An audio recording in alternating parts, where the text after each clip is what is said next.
जब नारद मुनि स्त्री बन गए। नारद पुराण एवं वैष्णव संप्रदाय परंपराओं पर आधारित।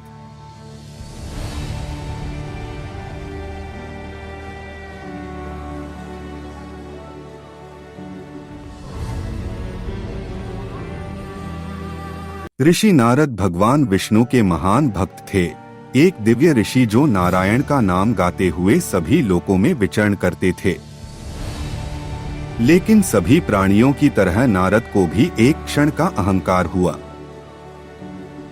एक बार गहन ध्यान से बाहर आने के बाद नारद जी ने मन ही मन सोचा, अब दुनिया की कोई भी ताकत मुझे बांध नहीं सकती।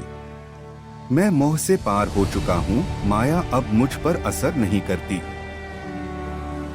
मुस्कुराते हुए वह भगवान विष्णु के पास गया और बोला, हे प्रभु, मैंने माया पर विजय प्राप्त कर ली है। मैं सब कुछ असत्य मानता हूँ तथा केवल आत्मा को ही सत्य मानता हूँ। विष्णु मुस्कुराए, एक जानकार चंचल मुस्कान। क्या ऐसा है नारद? तो शायद हमें टहलना चाहिए। जब वे साथ साथ चल रहे थे तो नारद को पहले से कहीं ज्यादा हल्कापन महसूस हुआ। उनका हृदय आध्यात्मिक आत्मविश्वास से भर गया। अचानक आसमान में अंधेरा छा गया। रेगिस्तान दिखने लगा। हवा गर्म हो गई। नारद को प्यास लगी। भगवान विष्णु, क्या मैं थोड़ा पानी ला सकता हूं? बेशक, विष्णु ने कहा। पास में ही एक गांव है, थोड़ा पानी ले आओ, मैं यहीं इंतजार करूंगा। नारद आगे बढ़े। एक छोटा सा गांव दिखाई दिया। वहां कुएं के पास एक युवती खड़ी थी, कमल जैसी आंखें और एक ऐसी मुस्कान जिसने विचारों को शांत कर दिया था। और उसी क्षण माया शुरू हुई। नारद ने उसका अभिवादन किया।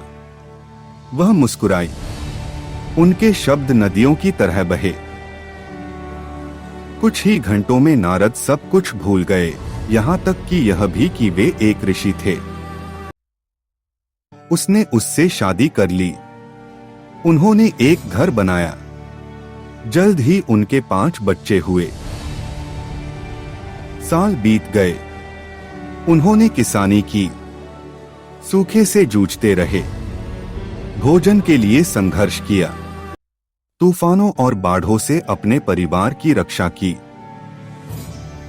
एक दिन भयंकर बाढ़ आई। उसका घर बह गया। उसकी पत्नी डूब गई। उसके बच्चे पानी में खो गए। नारद घुटनों के बल गिर पड़े और चिल्लाने लगे, क्यों है प्रभु, क्यों? ऐसा दर्द क्यों? और तब अचानक बाढ़ रुक गई। सूरज वापस आ गया। जमीन सूख गई। नारद ने अपनी आंखें खोलीं और विष्णु उनके सामने खड़े थे। गांव, औरत, साल सब गायब हो गए थे। एक क्षण भी नहीं बीता था। नारद हाँफ उठे। वह सब भ्रम था, लेकिन यह इस क्षण से भी अधिक वास्तविक लगा। विष्णु धीरे से मुस्कुराए।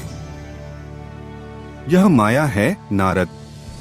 यह चेतावनी के साथ नहीं आती। यह चुपचाप नाचती है, यहां तक कि उन लोगों में भी जो सोचते हैं कि वे स्वतंत्र हैं। तुम्हें सजा नहीं दी गई, तुम्हें सिखाया गया। तुमने पूछा कि माया क्या है। अब तुम इसे जान गए हो और अब तुम वास्तव में इसके गर्व से मुक्त हो गए हो। नारद भगवान विष्णु के चरणों में गिर पड़े। सारा अभिमान नष्ट हो गया। यह कहानी सिर्फ नारद के बारे में नहीं है,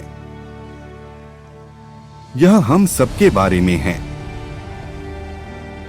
जब भी हम कहते हैं मैं अहंकार से परे हूं, ब्रह्मांड फुसफुसाता है, क्या तुम्हें यकीन है?